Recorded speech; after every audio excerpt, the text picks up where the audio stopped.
Hello, my name is Julian Codding, and I'm here to visit with you about some ideas and some questions about tools and about a tool that I call the question tool that I'd like to introduce you to. Let's examine one of mankind's oldest tools, the simple hammer, and of course its partner, the nail. Now the hammer is a simple tool that's accomplished a lot. There's an old saying that if the only tool you have is a hammer, then everything else in life becomes a nail. But everything else in life isn't a nail, is it? We each have a set of intellectual and physical tools that we use to accomplish our task. Those include the calendar, the smartphone, the computer, all those things. The reality is that the more tools that we have, the more effective those tools are, and the more efficient that we are in operating those tools, the more productive we will become, and so will our organizations.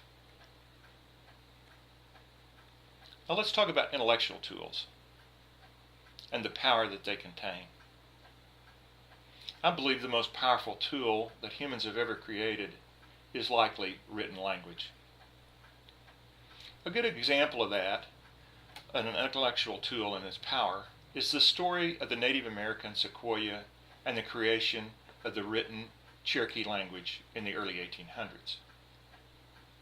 Native Americans considered the power of being able to write something on a piece of paper, take it miles away to be read by anyone else, including a child, and that they would still understand and could follow directions and would be able to communicate via that method as effectively as if you'd been standing there talking to them.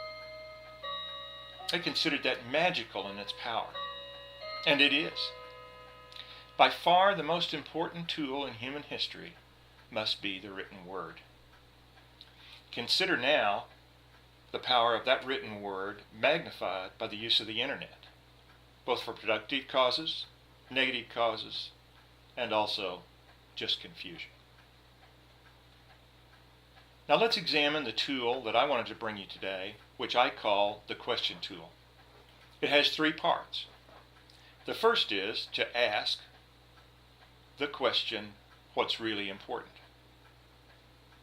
The second is to ask the most powerful question there is, which is why? And the third step in the question tool is to listen. Now it's very important that you ask these questions in the context, the culture, the surroundings, and the relationship that correctly apply. That's even more true now as we see giant emerging markets coming in Asia and Africa that will dominate the world economic scene in the generations and decades to come. What happens if you don't ask these questions? Well, your mind is going to play a trick on you. You're going to assume that you have the answers to these questions for other people and other organizations. And those answers which are yours are going to be false to some degree or the other. Something just to remember is that a question is always of more value than an answer. If you want to do great things in your life or great things in your organization or in your family, seek great questions. That will take you where you need to go. Now the next facet might be, who should you use the question tool with? Well, the answer to that is anyone or anything that's important to you.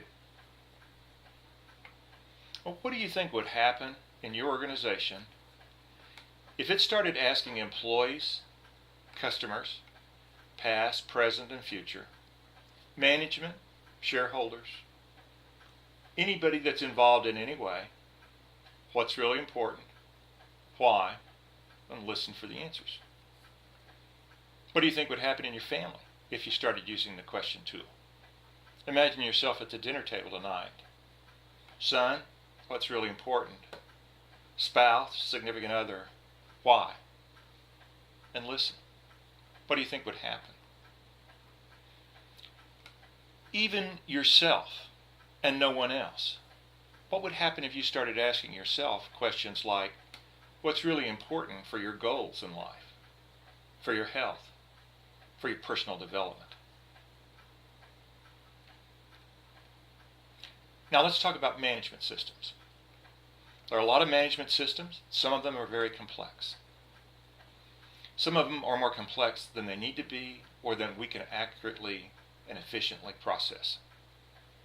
Let me give you the simplest management system that there is. It's the first question in the question tool. What's really important? It's the most valuable question in time and resource management because if you're accomplishing anything, certainly anything at average or better in life, you simply do not have enough time or resources to get everything done. Let me go back over that.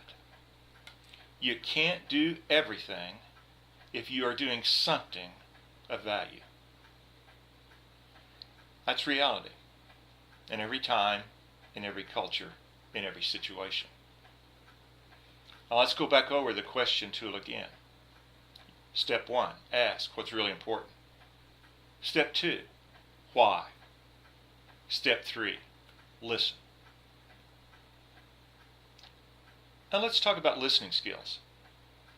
Now listening skills are really powerful, yet they're seldom discussed. They're almost never taught. Despite all the education that's available in so many disciplines, there is very, very little about how we should listen to another human being. Many years ago, I saw a news program about a man who was convicted of being married to 14 wives and having taken a lot of their money. Amazingly, only a third of the women wanted him prosecuted. Another third of the women wished him well, had no ill feelings, and wanted him to be released from jail to continue his life. And even more interesting is that a third of these women would accept him back under any conditions. Now I wrongly guessed that these were likely elderly women who were very lonely and had fallen for some Don Juan type of a really flashy, good-looking guy. But the interview showed that the women were all professionals, well-educated, successful financially, and also in their careers. All the women were very sharp-looking. All of them were in their late 30s. The man was older. He was overweight, bald, had less than average looks, and even with a few moments on the television screen, you could tell that he had a very flat personality. A reporter asked, how is it that with so many people in the world are struggling to find a romantic relationship, that you're able to get 14 good-looking, successful, financially well-off women to fall in love with you? How do you explain that after breaking their hearts and taking their money, only a third of them wanted you prosecuted? A third of them wished you well, and a third of them would welcome you back. So how do you explain, how do you get 14 women to fall in love with you? The man replied in a dismissive tone to the reporter, get 14 women to fall in love with you? There's nothing hard about that. All you have to do is listen to them. Ponder that. All you have to do to get someone to fall in love with you is to listen to them. I want to remind you that one of the simplest tests of if you are listening or not is if you are simply waiting for your turn to respond. You already have the words. They're in the back of your throat. You're ready to propel them out as if it were a cannon from your heart.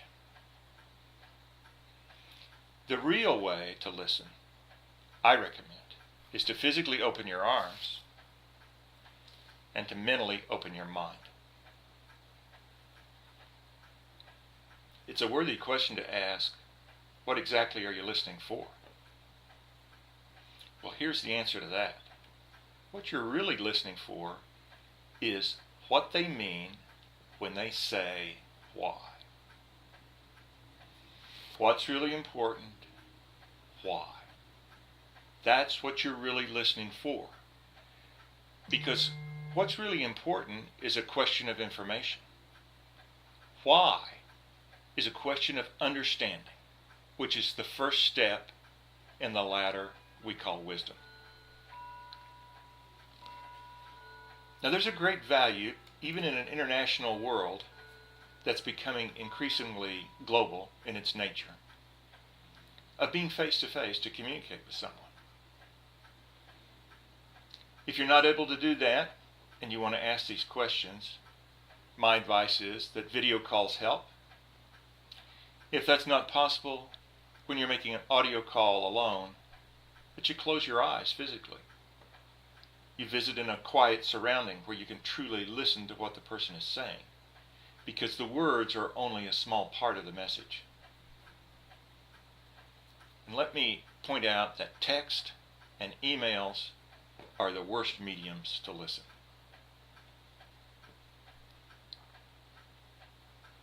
Now, let's talk briefly about the difference between data and information. Years ago, the now obsolete phone books for New York City and other metropolitan areas were quite thick, probably that much or so, and there were usually two for Manhattan and the Long Island area. Now, it cost a lot of money and a lot of resources every year to put together all that data in the metropolitan phone books of the major cities. And those books sat around and took up a lot of space, and the data became obsolete. And whenever you pick that phone book up, of all the millions of lines of data that are in it, there's only one line that has any value to you. And that line becomes information about the one individual that you wanted to get some information about. So, there's lots of data in the world, and it's useless. It's letters, numbers, symbols. It's a chimp typing on a keyboard.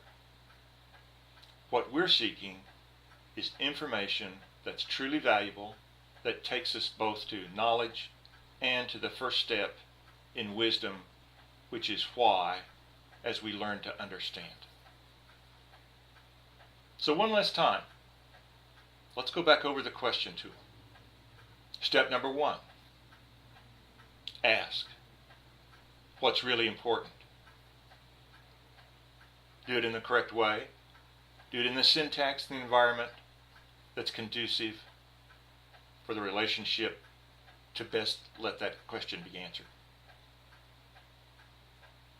Number 2, why? The greatest question in the human experience. One single word. The question that every other question is built on. Why?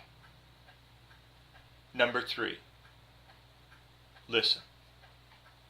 Really listen. Work at listening. Think about listening. Feel about listening. Feel about how you feel when someone is listening to you. A very simple example of that is if you ask anyone that you know who's their best friend in life, I can tell you the one characteristic that all of those answers will contain. And it simply is, that's the person or the animal that listens best to me. Thank you.